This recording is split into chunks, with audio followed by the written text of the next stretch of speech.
Ubanithi incwadi yabagwebi lapha ngifundisa ukugaga noNeta. Ubanithi incwadi yantoni? Incwadi yabahluleli. Okay, ngicela nincede ngayo incwadi yabahluleli chapter 6. So qala lapha ku verse number 23. Sithandazeni egameni lika Jesu. Incwadi yabahluleli chapter 6. So qala ukufunda ku verse number 23 sehle nayo. Isihloko sami sithi build your altar to Jesus. Ngesixhosa kuthiwa yakha isibimelo sakho kuJesu. Haleluya. Engakafundi usisi okay uzofunda sisi. Engakafundi usisi sifuna ukubhidliza ngoba ezinye izinto eziyezibambe imiracle ukuthi ingenzeke empini kusekhona ama-altar imfundisi ekumele ebhidliziwe. Kusekhona ama-altar asivaleleyo ukuthi singakwazi ukuqhubeleka. Kusekhona ama-altar ekumele siwabhidlize ukuze sakhe isibingelo sikaJehova. Kukhona i-altar ekumele idilizwe, i-altar likaBhali. Sicela ufunde ke sithi ngoba kunamavesi engifuna siye kuwo ngokukhawuleza. Siyafundisa into engizofundisa zi2. Izwi lenkosi namhlanje sothola kwincwadi yabahluleli uchapter 6 verse 23. Yes. Fundeka kanje. uJehova wathi kuye, ukuthula makube kuwe, ungesabi, awuyikufa. Verse 24. uGidiyoni wamakhela uJehova i-altare khona. Waliqamba igama lokuthi iJehova Shalom. Kuze kube namuhla lisekhona eOfira lama Abiyeri. Verse 25. Kwathi ngalobo busuku uJehova wathi kuye, thatha iduna likayihlo nenye inkunzi eneminyaka 7, ubhidlize i-altare likaBhali uyihlo analo. Ugawule uAshera ongakulo. Ngiphendele futhi lo verse. Verse 25. Kwathi ngalobo busuku uJehova wathi kuye, thatha iduna likayihlo nenye inkunzi eneminyaka 7, ubhidlize i-altare likaBhali uyihlo analo. Ugawule uAshera ongakulo. Ubhidlize i-altare likaBhali. Ngicela uphinde lo verse silodwa nje. Ubhidlize i-altare likaBhali. Bhidliza i-altare likaBhali. LikaBhali. Okay, i-altare lakho ngubani? Ngicela uphinde lo verse. Ubhidlize i-altare likaBhali uyihlo analo. Okay, eli-altare lakho nguba ngutata ne. Amen. Okay. Njengoba besingasindiswanga ndithi emakhayeni ethu kunama-altare akhonzwayo. Lama-altare enziwa botata bethu.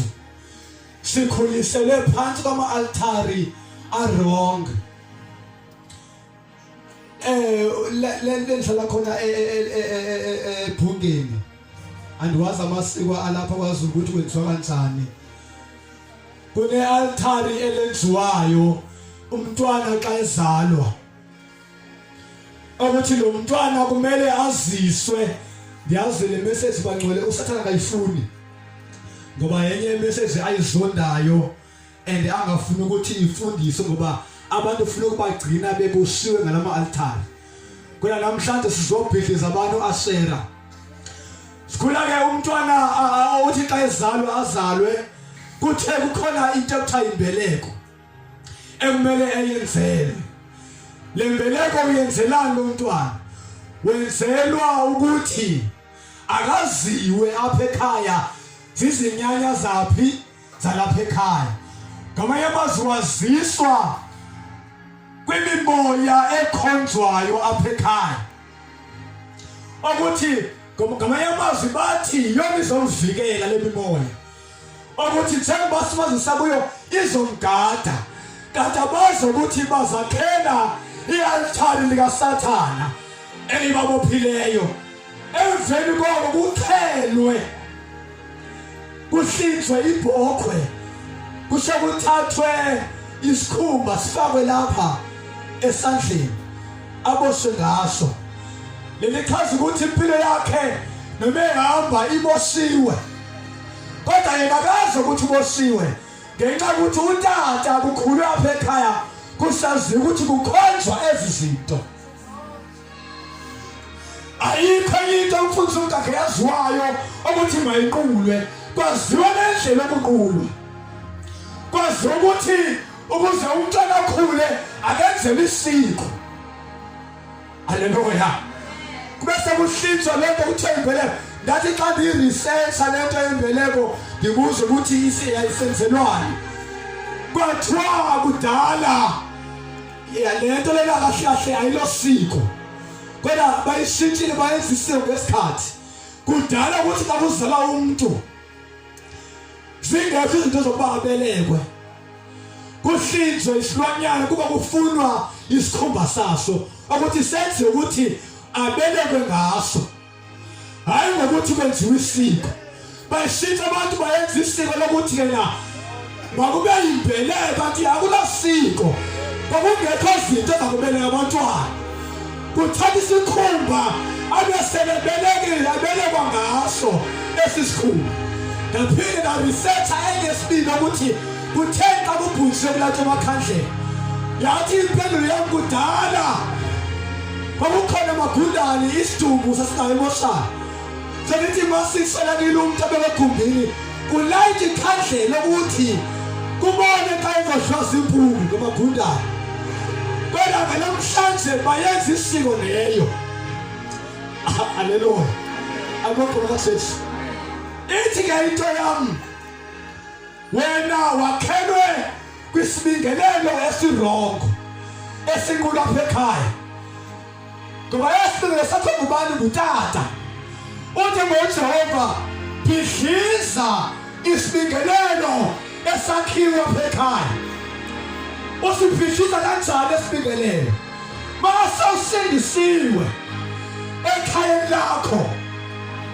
nguwe kumele ubhidlize mntwe wakamadimoni abusabona njengokuthi into avuse wena nje ukuthi sindiswa uthembe wena ukuthi uzakwazi ukubhidliza washela abalapha ekhaya uzakwazi ukudiliza washela abalapha ekhaya ingakho basasindisiwe bazovukelana nawe bombi abazukufuna ngoba ingxaki bazothi wena awuzuzenze izinto zenziwa apha ekhaya njengoba basasindisiwe nje bazovukelana nawe abazukufuna hayi ngabe ngakufuna bakufuna kodwa umoya obusabona nguwe lona ovukelana nawe ngoba lithi iBhayibhile asilwi nanyama nagazi silwa nemimoya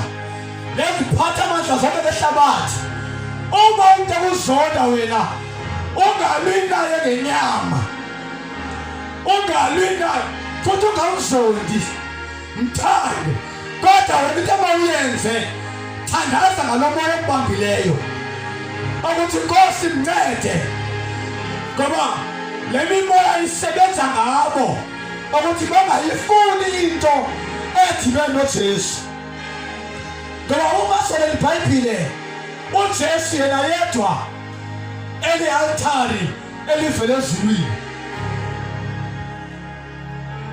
ezaba lidili elehlayo livele ezulwini lezemhlabeni ukuzosindisa abantu ngoba kudala kwakuqhunyiswa iqhumiso kuxhelwe kuthelwe izono ziyuza ziya phezulu kodwa njengoba kuwehla uJesu ngofuna sicacise sihambe nayo sihambe esokeni kwehla uJesu evele ezulwini wangena esibelethweni sikaMariya wahlala inyanga eziyinani uJesu wazalwa wabizwa igama lokuthi ungumsindisi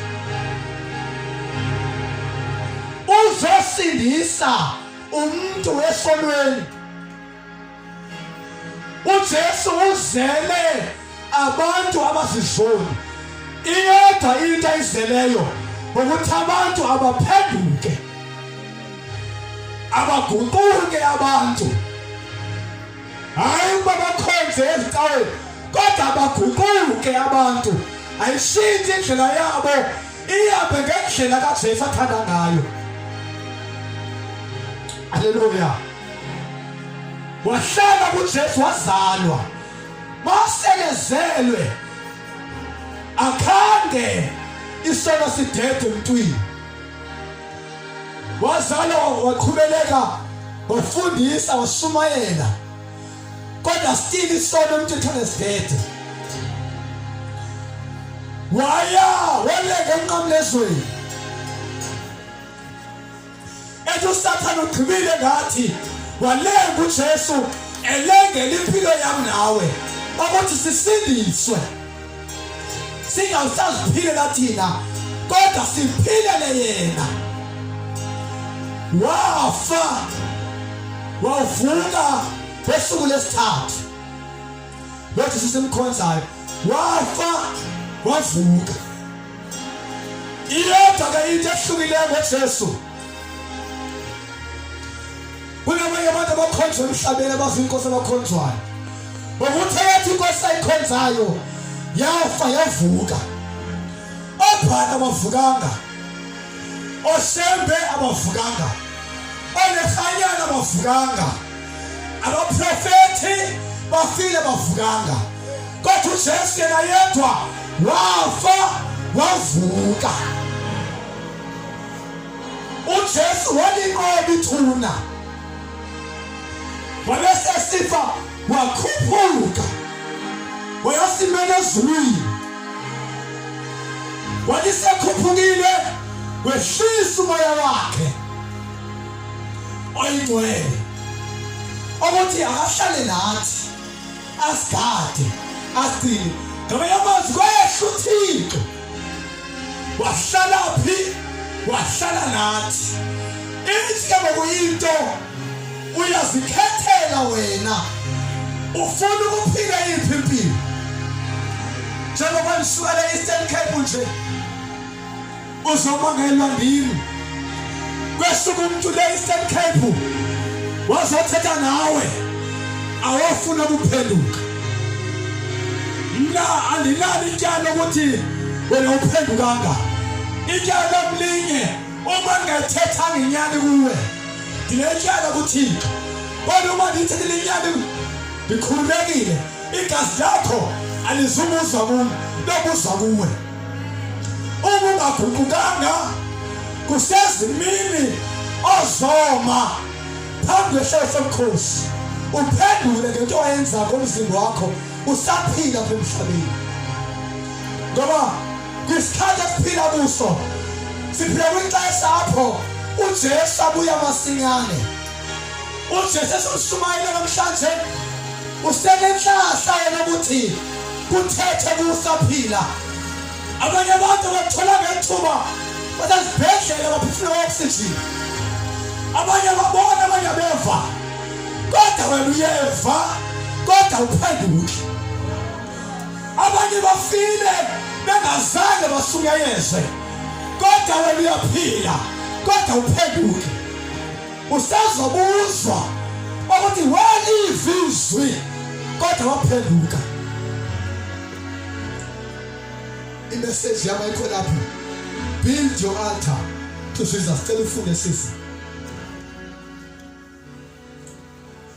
Verse 26. Jesus. Umakhele uJehova uNkulunkulu wakho ialtare esiqongweni sale nqama ngokuhlekisa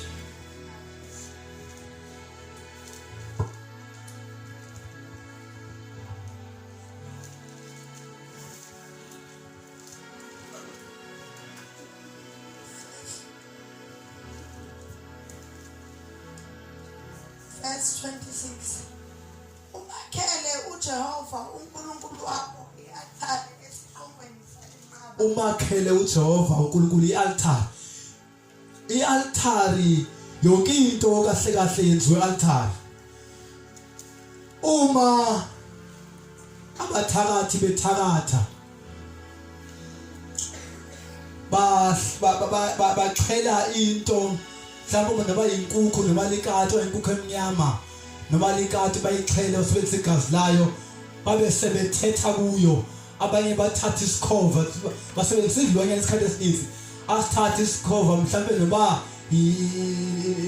ihlungulu thinto ehlungulu lentaka eminyama kwababa bahambe bawulixhoma phi ehlathini bathi le family siyagqiba ngayo ukuthi wonke umuntu walapha ekhaya akafe ngokuzixhoma wonke umuntu walapha ekhaya njengoba libophele nje phakathi ehlathi balibophe babiza igama likabani ukuthi ubani makazixhome ubani makazixhome ubani makazixhome ubani makazixhome babese bexhela banikele ngoba xa ubhidliza i-altari libhidlizwa ngomnikelo